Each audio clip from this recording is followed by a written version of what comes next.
রণদার preparation ফার্স্টেই হাসি মুখ একটা লজ্জা লজ্জা পাচ্ছ কেন একটা ইভেন্টে এসে আগে এটা বলো। বেশি কথা বলতে পারছি না, কথা বলতে অসুবিধা হচ্ছে সত্যি।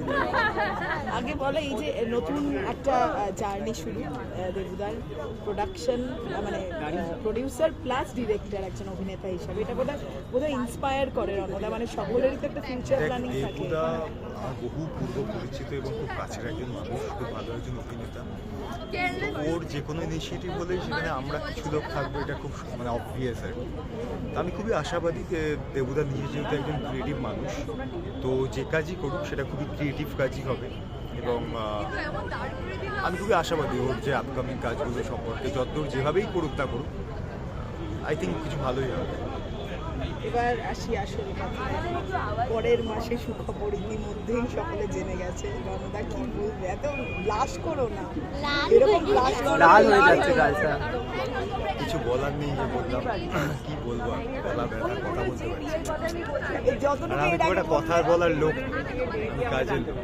তো কাজ যখন হবে লোকজন দেখতেই পারবে।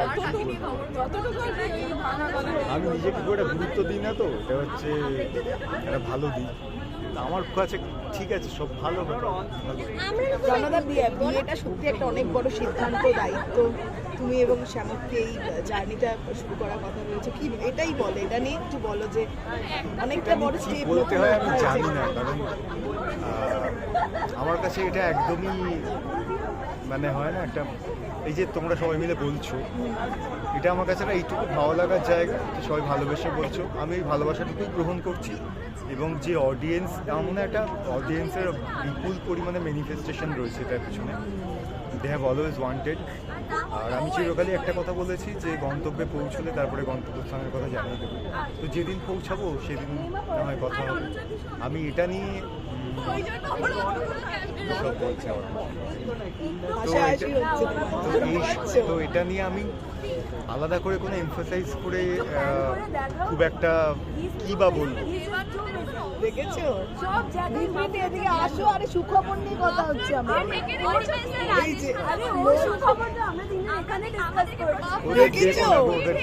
চারিদিকে শুধু মানে খুশি, মানে একদম কি রণদা, মানে কি বলবে বলো বলো রণদা, এই যে বন্ধুদের এত খুশি, তোমরা খুশি দিচ্ছ তুমি আর শ্যামক, শুধু অনুরাগীদের নয়। ওদের খুশি একটু আমি চাইছি আটকে থাকুক, এই পরিমাণে ছড়াচ্ছে আমার লিস্ট বেড়ে যাচ্ছে, একটু কম ছড়া বাবা তোরা। কিন্তু কতটা প্রিপেয়ার একটু শুনি রণদা, প্রিপেয়ার মানে প্রিপারেশনটা প্রিপারেশন কি আছে, মানে দুটো মানুষ ঠিক করেছে তারা একসাথে জীবন চলতে চায়, তারা সিদ্ধান্ত নিয়েছে, সিদ্ধান্তটার একটা সামাজিক প্রতিফলন হচ্ছে বিয়ে বলে আমার মনে হয়। তো সেটাই হতে চলেছে। আমার মনে হয় যে আলাদা করে কোনো বার্ডেন নেই কিংবা প্রিপারেশন নিয়ে এরকম কিছু মাথায় নেই, শুধু একটাই প্রিপারেশন আছে, সেটা সবার মাথায়, যে এমন কোনো রিচুয়াল হবে না, এটা প্রথম দিন থেকে ক্লিয়ার দুই পক্ষের কাছেই, because we are very much sorted to do it in a very normal way. But family না গলায় আর কি বলে যে না না, we want it in a bigger way. So then we have decided, okay, let's do one thing. But whatever the ritual is gonna happen, যে ritual আমাদের আনন্দকে ইনক্রিজ করবে সেই রিচুয়ালই থাকবে। এমন একটাও রিচুয়াল হবে না এটা এক মুহূর্তের জন্য মনে হয় যে যে রিচুয়ালে আমার আনন্দ ডিক্রিজ হচ্ছে। এটাই প্রিপারেশন। এই প্রিপারেশনটা কি আজকে এই হলুদ মাফলার দিয়ে শুরু হচ্ছে? আমার গলা থেকে নিচে অবধি এসেছে, আমার টনসিলের অবস্থা সত্যি খারাপ, কথা বলতে অসুবিধা হচ্ছে ওই জন্য।